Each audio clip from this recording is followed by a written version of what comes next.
Welcome to Fin Street. We have with us Mr. Digant Haria, founder at Greenedge Wealth. He's here to talk about the stress that is building up in the MFI sector over the last few quarters. And he had also highlighted the concerns with respect to microfinance sector in India way back in May 24. Welcome to the show, Digant. Like I said, last time when we met in May 24, you had highlighted that there is stress visible in the microfinance sector, as well as the fact that over leveraging is a key concern. We have seen lenders talking about over leveraging. Do you expect the pain in asset quality to continue in the future, and how do you see the path ahead? Hi, good to be back, Abhishek, on this topic of microfinance. When we party very hard, बहुत party कर लिया, तो the hangover cannot go in 1 hour, right? It needs some time for the hangover to go. So I think, the party got over somewhere in May or June. The hangover has started. We are maybe 1 quarter into the hangover. We saw a lot of pain. And I think, we will see, more bad quarters like the December quarter and probably the March quarter will be even worse than what we saw in September. But there is one silver lining, Abhishek. In Bhagavad Gita or in Puran, they say that you can solve the problems only when you first start accepting the problem. So the industry has really acknowledged and accepted that there is a problem. So I think in the coming quarters, you will see solutions coming to this problem. But that is not to say that the pain is over or the worst is behind or nothing like that. I think it has just started. At least 2 more quarters of pain and cry we will see.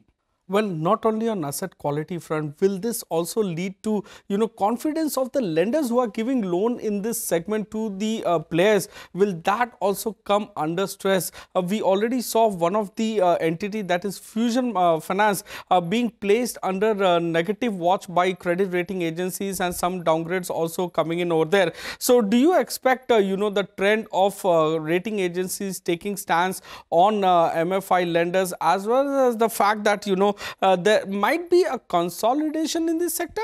So I think this is a different crisis. We will take more time. So even the lenders to the microfinance sector, which is, banks and very, very large NBFCs and the bond markets, they will be more worried than in the past, because in the past there has always been an external event. So they were more patient. So the growth rates in the sector will come off. And some of the smaller ones, the weaker ones, they will probably have to get sold to, say, a larger banks or an NBFC. So that consolidation wave will also happen. Well, MFIN has come out with some regulations after a long time, or let's say after the accidents have taken place. In fact, what I hear from many learned people is that the end use is not monitored, and it is getting misused by, the borrowers as well. Rather than putting it to use for productive purposes, they are misusing it by buying iPhone Pro Max, etc. That is causing a disturbance with respect to repayment capability as well. How will the cycle play out, and when will we see light at the end of the tunnel? Yeah, so Abhishek, you mentioned a very interesting point that people have probably borrowed and bought iPhones or washing machines. So I think the damage has been done. So I think the light of the tunnel happens like this: that the MFI sector has acknowledged that there is a problem, severe pressure on the PNL in the coming 2 quarters. We've just about started. The light at the end of the tunnel is surely in late 2025, which is at least 6 months, 9 months away from now. Talking about, stress being there till March, we spoke in May, and from then to now, the stock prices of many lenders in the MFI space have corrected anywhere between 28% to as high as 60%. So, do you think valuations are attractive right now, or should investors wait until the March quarter numbers to decide whether they want to invest in this space or not? So Abhishek, you're right. See, stock prices are down 50-60%. Sometimes even I get attracted to them. Oh, it's fallen 50%. Let's buy it and so on. But see, we have to realize that till the business bottoms out, the stock prices are not going to bottom out. And this time, because it is their own doing, there is no external event. There is no big help coming from RBI and the government. It's really difficult to say that, okay, March will be the bottom. Maybe what if, there's a bad quarter even after March. So I think we have to wait. There is no rush. to get invested in this sector. They should focus on players who have strong balance sheets.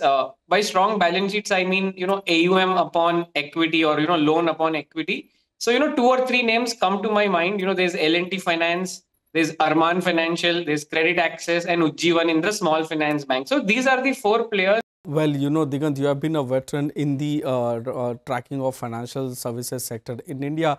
We always talk about NPA pyramid. It starts with the MFI loans, goes on to unsecured loans, then to auto finances, etc., and moves up to the home loan, which is the last. However, this time it started with the MFI, went into the unsecured segment. Now, even auto financiers, some of them are seeing pain. Talking about pain, do you expect the pain to continue for the sector as a whole?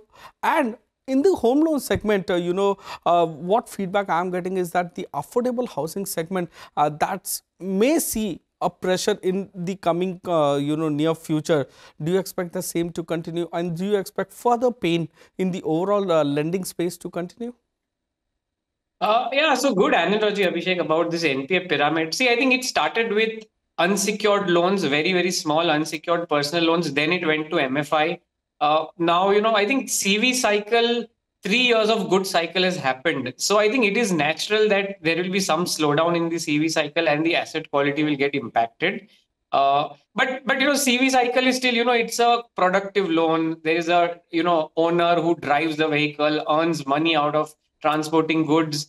So there, I think the pain may not be as deep as we are seeing in microfinance or personal loans. But yeah, it's safe to say that, the best days for auto financiers, maybe they are behind. Maybe 6 to 9 months is slightly tougher patch for them.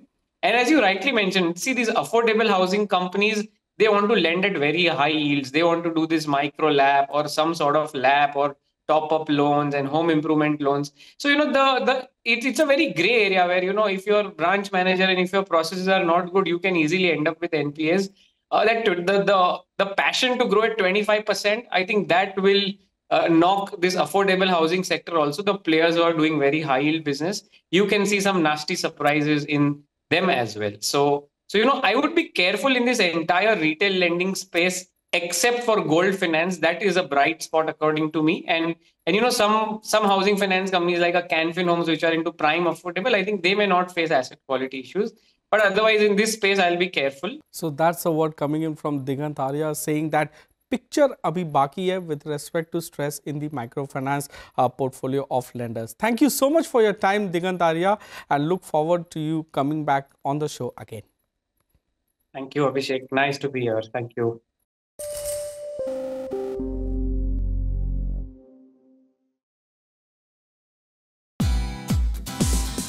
Thank you for watching us on CNBC TV18. For all news and updates, subscribe to our YouTube channel and watch us on all social media platforms.